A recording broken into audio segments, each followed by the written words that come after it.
and just kind of taking stock. So in terms of, yeah, all right. So in terms of the code base, I'll push this up eventually, my like final kind of like code base, but things just to keep in mind. Um, so obviously we go like staging, integration, Mart.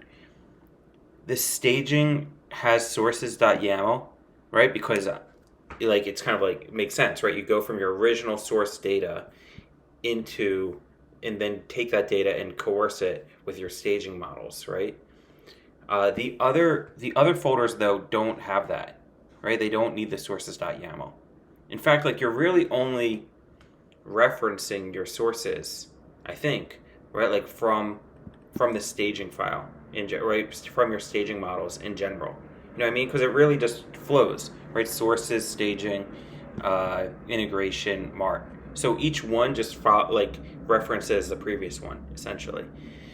Um, so yeah, so you can see that, right? I have my sources.yaml here, and in staging, right, we're doing source. But then if you just go down the line and you look at integration, right, like integration um, goes through my staging, right, models here, okay, and then the Mart tables go for the integration ones. Okay, let me see if there's questions.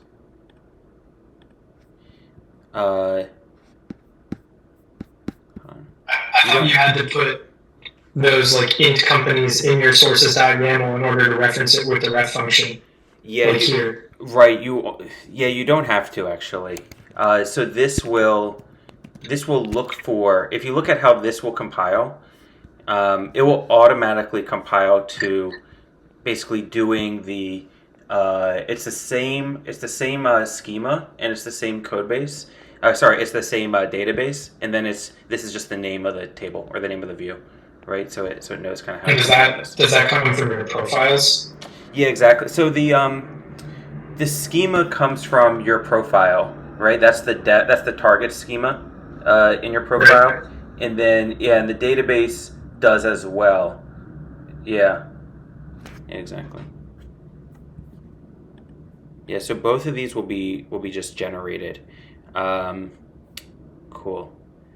And then this is what David brought up too, which is that this is kind of like a little maybe confusing, which is that you do test the for this tests on the sources. I believe, like on the source data, I believe those tests do come from the sources.yaml. I guess I wish I had an example of that. Um, but all the other ones you can see come from on the schema. Okay, so like when I'm testing data in the staging, right, that comes here. Um, when you're testing data on like the original data, the data from your sources, that I believe is defined here. I think the reading shows you that in the documentation, or the lab gives you a link to that documentation. Other things, just have this, like, have these files organized. It doesn't make a difference in terms of the way that it actually runs. Like, it will work without it, but just do that. It will. It's just good at code hygiene, kind of like I said. Um, Other things to talk about. Something that is a little tricky, I think, which we didn't. I just forgot to cover it. This is from a little while back. Let me see. Company PK. Is it here? Okay, yeah, this is the example. All right, so this is the int companies, right? And I think you all saw this, but just to remind you of it, um, we're combining the companies, right? We're going to stack them on top of each other, right? The two sources by using the union all. So that's happening somewhere here. Oh, if not loop.last, right? Then do the union all. Um, you don't need to loop through the columns. I get why there's like the tendency to, or like the temptation to, and like there's a way to. You can see there's a cool like db2 utils function which will allow you to like pull out the column names. You all can explore that if you want. But then this part here is kind of interesting, right? Where you basically what we're doing is there are these common columns, like there are common columns between the tables. Like let's say like there's the name column, right? And then there's the city column, and then there's the country column. And so these were stacking on top of each other with, from the HubSpot source, and we're stacking on top of it, sorry about that, with the, with the RDS source, right? And then we have this combined data, right? So this is now like our combined data. We just want to, but we also want, there's some columns that only come from one of the sources, right? So that would be like, I forget what it was in this case, but that's why what we're doing then is we're like left joining after we've combined this data, right? This is the combined data from deduped, right? Where we've kind of combined it, and then we're going to add on the other data that come only from RDS. So let's say like RDS, this is like our combined data, right? And then we'll left join on, let's say there's data about like the zip code, or like the RDS company ID is probably like a better one, So how are we going to get this information, from here, or like the zip code? Let's say it only comes from RDS.zip code. What we want to do is, even when we don't have, we want to join on, we want to like select all from this table. Let's say this is called my dedupe table. Okay, so we'll select all from deduped. And then if we just join, right, this is what I want to highlight. If we just join on the RDS, join RDS, whatever companies on, and let's say we do it like on the RDS company ID equals deduped.rds company ID. Well, like what records are going to be left here, right? Only the ones where there's a match.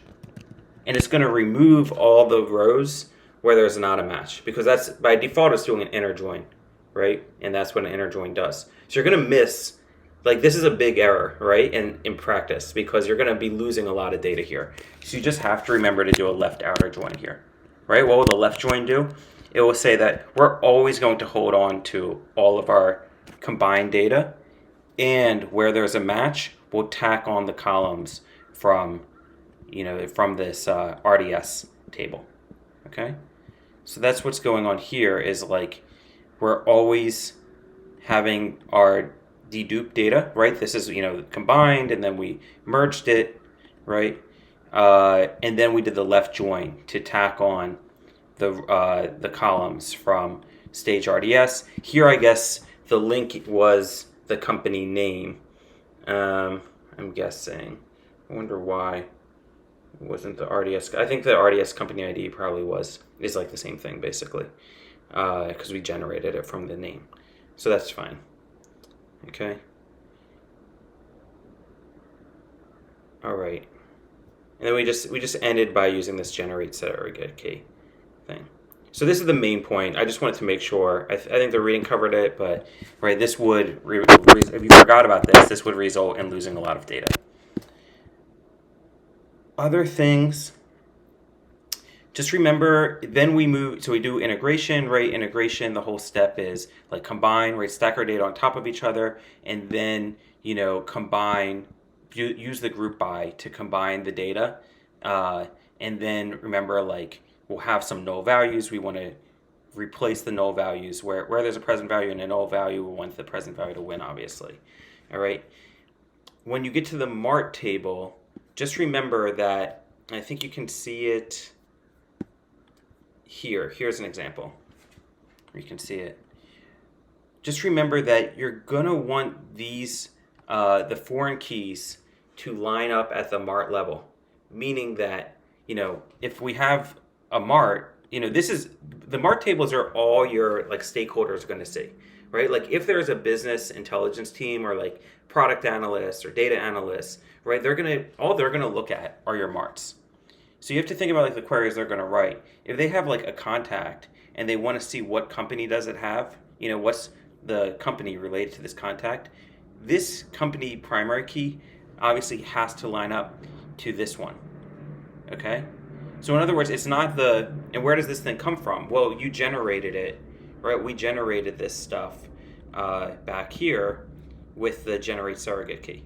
Okay, so this like hashed value has to line up. So then how do you like kind of get it to line up? You can see the way I'm doing it. We're taking the contacts table. So this is my contacts dimension, and I want to make sure that we're getting that the company dimension also works. So and then we're joining the companies. So we're joining, and this is all coming from the integration layer. Okay.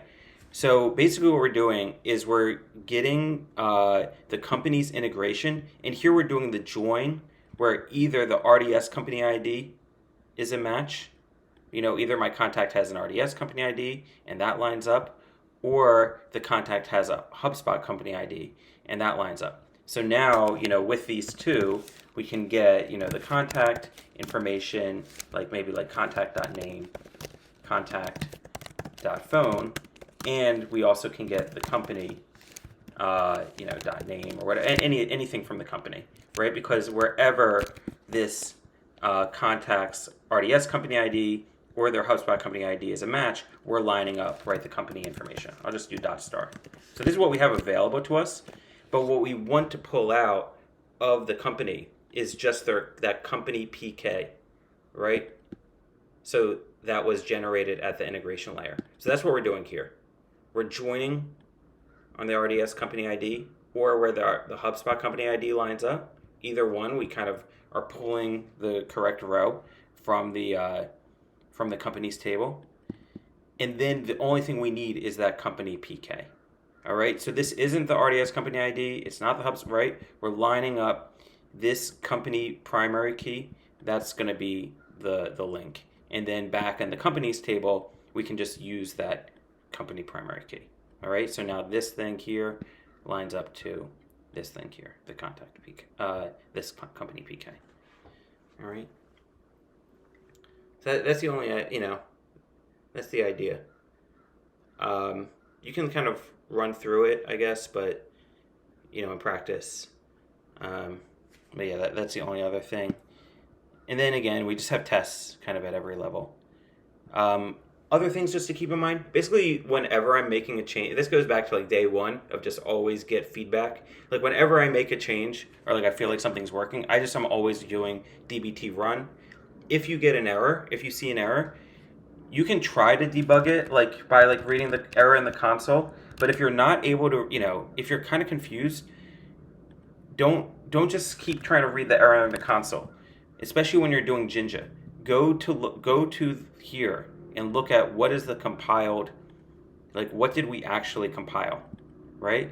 And that's why I keep saying like in the labs, run this code, right? Because this is where the error ultimately is going to come from, and this is what you can ultimately debug, is the compiled code. Don't please, like, if there's anything you take away from today or like the past week, it's, debug at the lowest level of abstraction, right? Debug where your compiled code and just look at it, because chances are you'll see, this doesn't make sense. I'm missing a comma, or we don't have a union all here, or we have an extra one down here, right? This is the place to look and to debug. You can see even how this how the generate surrogate key thing works, right? They use this MD5 thing, which is a hashing thing, and they cast it into the right format, things like that. It's just interesting. All right, I think that's basically all I want to cover. As I said, if you finish early, like go, do review and then